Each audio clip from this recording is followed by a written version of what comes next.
વડોદરા શહેરમાં ભ્રષ્ટાચારના ભૂવાઓ ભરવાનો સિલસિલો યથાવત રહેતા આજે વધુ એક ભૂવો છાણી વિસ્તારમાં આવેલ સેન્ટ જોસેફ સ્કૂલ પાસે ભૂવો પડતા ટ્રક ભૂવામાં ખાબકી હતી. ગુણો ભરેલી ટ્રક ભૂવામાં નમી પડતા ટ્રક ફસાઈ હતી, જેને કારણે ટ્રાફિક પણ અટવાઈ ગયો હતો. જોકે આ બનાવમાં કોઈ જાનહાનિ ન થતા ટ્રક ચાલકે હાશકારો અનુભવ્યો હતો. આ બનાવને પગલે પૂર્વ વિપક્ષ નેતા અમી રાવત અને નરેન્દ્ર રાવત ઘટના સ્થળે પહોંચ્યા હતા. તંત્ર સામે હલકી કામગીરી અને ભ્રષ્ટાચારના આક્ષેપો કર્યા હતા.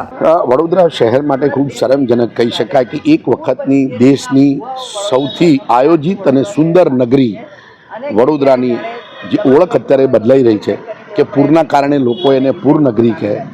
જે પ્રકારે ભૂવાઓની સંખ્યા એટલે કે રોડની વચ્ચે કન્સ્ટ્રક્શન ક્વોલિટીના ખરાબીના કારણે અને એનું સુપરવિઝન ખરાબ ન કર્યું હોય, આના કારણે ભૂવા પડે અને નિર્દોષ નાગરિકોને લાખો રૂપિયાનું નુકસાન થાય અને કદાચ જાનહાનિ બી થાય. આ જગ્યાએ જોઈ શકો કે જો સ્કૂટર કે એ પ્રકારે હોત તો માણસનો જાન પણ જાય. મોટો ખાડો પડ્યો હોત તો ટ્રક પણ અંદર જઈ શકતી હતી. આ જે ગરીબ ટ્રકવાળો છે એને કોર્પોરેશન કમ્પન્સેશન આપવાનું છે ખરી?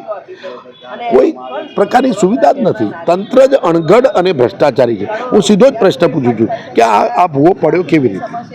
આ જવાબદાર કોણ?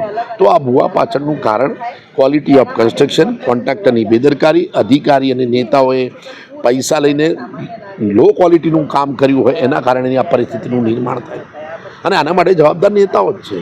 અને એક જગ્યાએ હોય તો આપણે માફ કરી શકીએ. આ તો વારંવાર ભૂવો, પરમ દિવસે અહીંયા બાજુમાં જ ભૂવો પડે છે. આપ હમણાં જોઈ શકો છો ને આપણે ટીવીના માધ્યમથી બતાવ્યું બી છે કે હજી એ ભૂવાને તો હજી પૂરું બેરિકેટિંગ અમે જ કરાવડાવ્યું છે. ભાઈ તાત્કાલિક આનું કારણ સુધી ટેકનિકલીનો અભ્યાસ કરી પછી પૂરો.